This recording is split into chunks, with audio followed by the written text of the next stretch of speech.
Matthew 27. When morning came, all the chief priests and elders of the people plotted against Jesus to put him to death. And when they had bound him, they led him away and delivered him to Pontius Pilate the governor.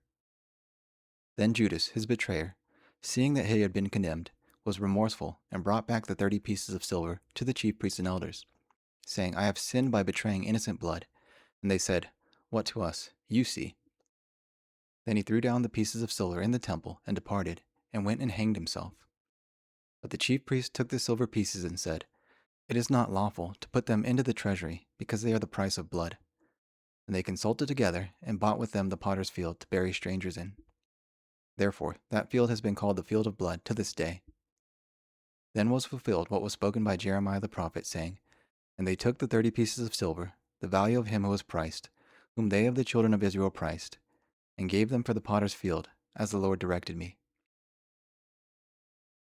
Jesus stood before the governor, and the governor asked him, saying, Are you the king of the Jews? Jesus said to him, You say. And while he was being accused by the chief priests and elders, he answered nothing. Then Pilate said to him, Do you not hear how many things they testify against you? But he answered him not one word, so that the governor marveled greatly. Now at the feast the governor was accustomed to releasing to the multitude one prisoner whom they wished. And at that time they had a notorious prisoner called Barabbas. Therefore, when they had gathered together, Pilate said to them, Whom do you want me to release to you, Barabbas or Jesus, who is called Christ? For he knew that they had handed him over because of envy. While he was sitting on the judgment seat, his wife sent to him, saying, Have nothing to do with that just man, for I have suffered many things today in a dream because of him. But the chief priests and elders persuaded the multitudes that they should ask for Barabbas and destroy Jesus. The governor answered and said to them, Which of the two do you want me to release to you? They said, Barabbas. Pilate said to them, What then shall I do with Jesus, who is called Christ? All said to him, Let him be crucified. Then the governor said, Why? What evil has he done? But they cried out all the more, saying, Let him be crucified. When Pilate saw that he could not prevail at all, but rather a tumult was rising, he took water and washed hands before the multitude, saying, I am innocent of the blood of this just person. You see. And all the people answered and said, His blood on us and on our children. Then he released Barabbas to them, and when he had scourged Jesus, he delivered to be crucified. Then the soldiers of the governor took Jesus into the praetorium and gathered the whole garrison around him. And they stripped him and put a scarlet robe on him. When they had twisted a crown of thorns, they put on his head, and a reed in his right hand, and they bowed the knee before him and mocked him, saying, Hail, King of the Jews! Then they spat on him, and took the reed and struck him on the head. And when they had mocked him, they took the robe off him, put his clothes on him, and led him away to be crucified. Now as they came out, they found a man of Cyrene, Simon by name. Him they compelled to bear his cross. And when they had come to a place called Golgotha, that is to say, place of a skull, they gave him sour wine mingled with gall to drink. But when he had tasted, he would not drink. Then they crucified him, and divided his garments, casting lots. Sitting down, they kept watch over him there. And they put over his head the accusation written against him, This is Jesus, the King of the Jews. Then 2 robbers were crucified with him, one on the right and another on the left. And those who passed by blasphemed him, wagging their heads, and saying, You who destroy the temple, and build in 3 days, save yourself. If you are the Son of God, come down from the cross. Likewise the chief priests also, mocking with the scribes and elders, said, He saved others, himself he cannot save. If he is the King of Israel, let him now come down from the cross, and we will believe in him. He trusted in God. Let him deliver him now, if he will have him. For he said, I am the Son of God.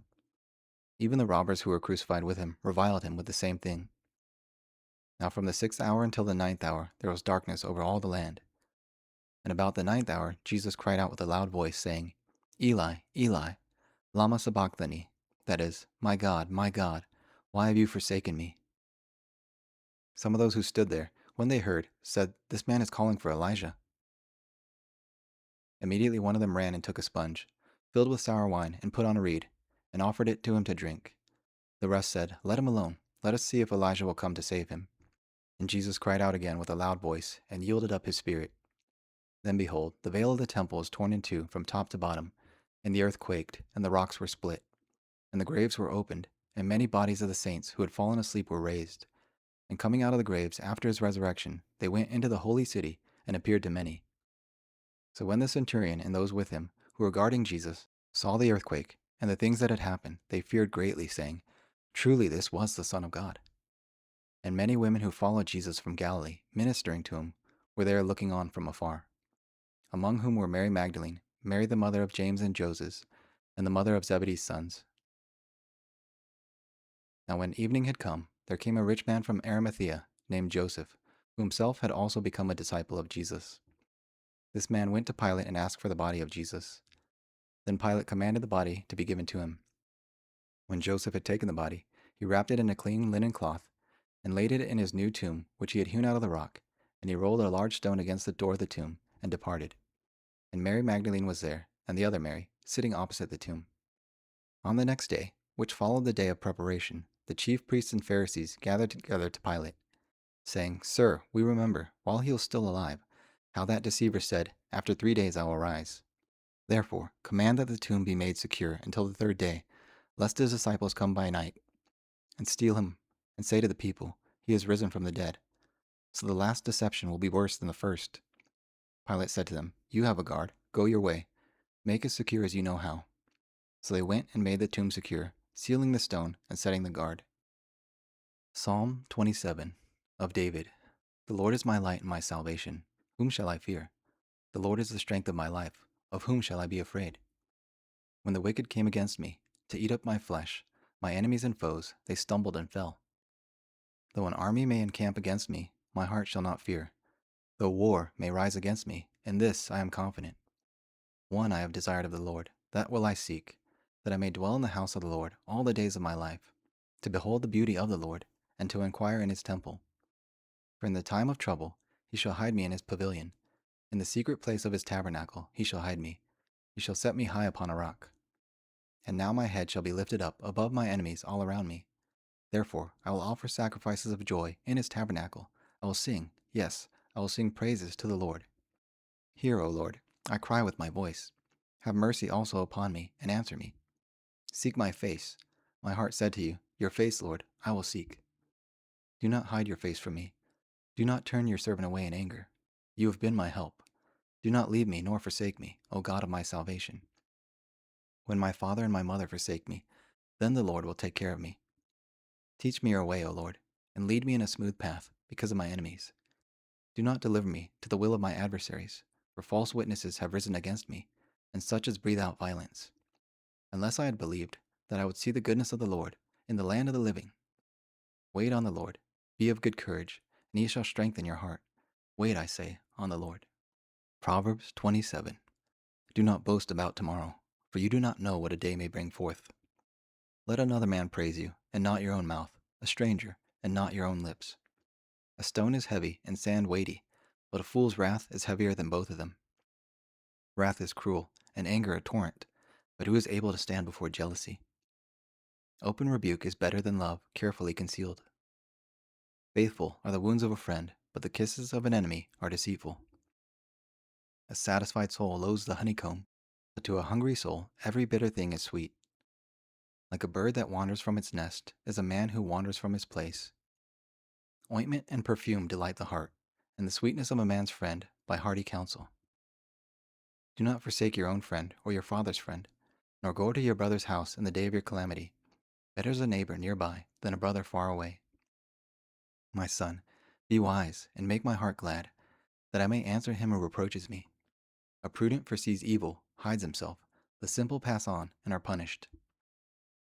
Take the garment of him who is surety for a stranger, and hold it in pledge if he is surety for a seductress. He who blesses his friend with a loud voice, rising early in the morning, it will be counted a curse to him. A continual dripping on a very rainy day, and a contentious woman are alike. Whoever restrains her restrains the wind, and grasps oil with his right hand. Iron sharpens iron, so a man sharpens the countenance of his friend. Whoever keeps the fig tree will eat its fruit, so he who waits on his master will be honored. As in water, face reflects face, so a man's heart the man. Hell, or Sheol, and destruction are never full, so the eyes of man are never satisfied. The refining pot is for silver, and the furnace for gold, and a man by what others say of him. Though you grind a fool in a mortar with a pestle along with crushed grain, his foolishness will not depart from him. Be diligent to know the state of your flocks, attend to your herds, for riches are not forever, nor does a crown go to all generations. The hay is removed, and the tender grass shows itself, and the herbs of the mountains are gathered in. The lambs are your clothing, and the goats the price of a field. Enough goat's milk for your food, for the food of your household, and the nourishment of your maidservants.